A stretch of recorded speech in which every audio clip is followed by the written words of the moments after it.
नमस्कार,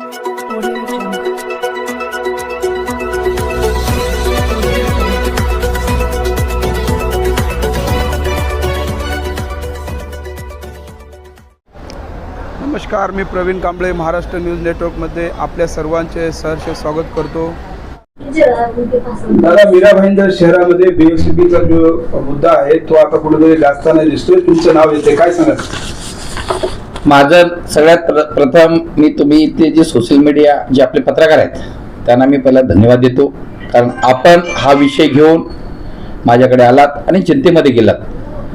बीएसपी मध्ये 2013ला बीएसपी ज्यावेळेला आली त्यावेळेला अपक्ष महापौर नरेंद्र मेहता हे महापौर होते, त्यांच्या कार्यक्रमामध्ये बीएसपी आली। त्यानंतर मीरादेवी यादव नगरसेविका होती, ज्योत्स्ना हसनाळे नगरसेवक होते, त्यावेळेला मी नगरसेवक नव्हतो। ज्यावेळेला ही योजना अर्धवट होती, कॅटरीन परेरा नंतर महापौर झाल्या, त्यानंतर 5 वर्ष मी नगरसेवक होतो, त्यावेळेला कॅटरीन परेरा महापौर होत्या। बीएसपीचं काम अर्धवट झालं होतं, सर्वे झाले होते, पण त्या कामाला गती येत नव्हती। मी नगरसेवक झाल्याच्या नंतर या ठिकाणी याचा उत्खननचा भाग होता, यांना प्रशासनाने जागा दिली नाही, इथल्या कुठल्या नेत्याने दिले नाही, कुठल्याही पक्षाच्या नेत्यांनी 1 फूट जागा दिली नाही। ह्यात संघर्ष करून ती आदिवासींच्या सगळ्या बांधवाची जागा घेऊन, इथल्या मुस्लिम बांधवाची जागा घेऊन तिथली माती त्या ठिकाणी आपण टाकण्याचं काम केलं, पूर्ण प्लेन करून दिलं होतं आणि त्यावेळेला निधी होता। पण आता सध्याला गेल्या या 5 वर्षामध्ये, कारण एक बिल्डिंग तर त्यावेळेला आपण दिली होती, उत्खनन केलं, लोकांची शिफ्टिंग केली, जे काय मदत करता येईल नगरसेवक या नात्याने शिफ्टिंग मध्ये असणाऱ्या अडचणी, आता ज्या समस्या त्यावेळेला नव्हत्या, कारण नगरसेवक आपले द्वार सकाळी 7 वाजता माझं अभियान असायचं। पण आता लोकप्रतिनिधी दुसरेच आहेत, भले आमच्याच पक्षाचे आहेत, पण दुसरे नगरसेवक आहेत आणि या काळामध्ये गेल्या वेळेला म्हणजे निधी जो आहे, कारण याला निधीच मिळाला नाही, कारण आतापर्यंत या शहरामध्ये करोडो रुपयाचं काम चालू आहे असं नेत्यांचं म्हणणं आहे। पण बीएसपी साठी अनेक वेळा मी प्रश्न विचारले, 2011चा मोर्चा, 2013चा मोर्चा, 2014चा मोर्चा, 2017चा मोर्चा, अनेक आंदोलन यासाठी आपण केले आणि बीएस साठी काम करण्याचे आपण प्रयत्न केले। पण 5 वर्ष मी नगरसेवक नव्हतो, आता कॉप मध्ये 4-6 महिन्यासाठी नगरसेवक होतो। पण आता बीएसपी आता अन्य पत्रकार कोणी लोक माझं नाव घेतलं त्याचा माझा काही संबंधच नाही। आणि आताही मी माननीय मुख्यमंत्री यांच्यासाठी पत्र बनवून ठेवलेलं आहे।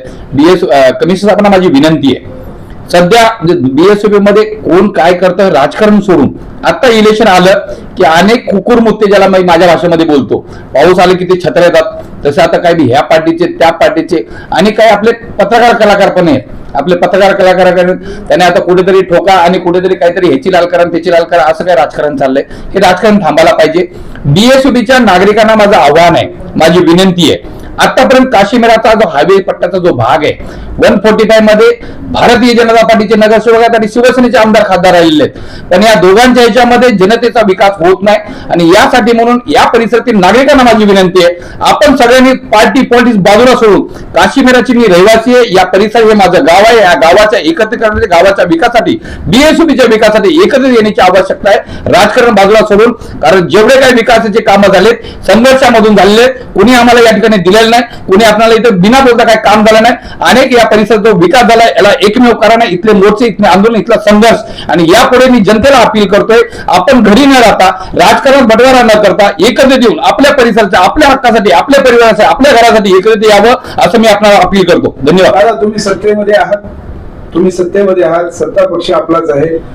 मीरा भाईंदर शहरामध्ये रोड प्रकल्पासाठी पैसे आणले जातात, 20 कोटीचा नवीन अद्ययावत जो हे करत आहेत रोडचं काम ते केले जात आहे, कोट्याने रुपये खर्च केले जातात, परंतु 150 कोटी रुपये देऊन ह्या 4000 लोकांचं जे राहिलेले जे लोक आहेत त्यांचं पुनर्वसन केलं जात नाही। कारण यामध्ये सगळ्यात मोठी बिमारी या शहराला लागलेली कॅन्सर ही टेंडरमध्ये आणि टेंडरमध्ये कमिशन, आणि या कमिशन खोरीसाठी ह्या ठेकेदार जातो, तो ठेकेदार येतो, तो ठेकेदार जातो, त्यामध्ये वारंवार मिळणारे कमिशन बाजी, या कमिशन साठी हे बीएसपीचं काम रखलेलं असा माझा स्पष्ट आरोप आहे। आणि या कारण गेल्या वेळेला काही ठेकेदार होते त्यांनी काम केलं, एक ठेकेदार पळून गेला, आता तिसऱ्याने एकाने घुसवलाय, यामध्ये नेते भागीदार आहेत आणि या नेत्यांच्या भागीदारीमुळे ह्या बीएसपीच्या लोकांचा वाटोळ होत चाललंय। माझं प्रशासनाला माझी विनंती आहे, आता याचे मायबाप प्रशासन आहे, महाराष्ट्राचे मुख्यमंत्री देवेंद्रजींना माझी विनंती आहे, मीरा भाईंदर मध्ये ह्या सगळ्या ज्या बिमाऱ्या चालू आहेत ह्या संपवायच्या जर असतील आणि गरिबांना जर न्याय द्यायचा असेल तर इथले जे ठेकेदार आणि कमिशनखोर आहेत यांच्यावर कारवाई होण्याची आवश्यकता आहे असं मला वाटतंय. आणि बीएसपीच्या लोकांना माझी विनंती आहे, परत एकत्रित या, आपण संघर्ष करू. मी आपल्या बरोबर आहे, कारण मी या गावचा रहिवासी आहे, मी बीएसपीचा रहिवासी आहे. लोकांना न्याय मिळालाच पाहिजे.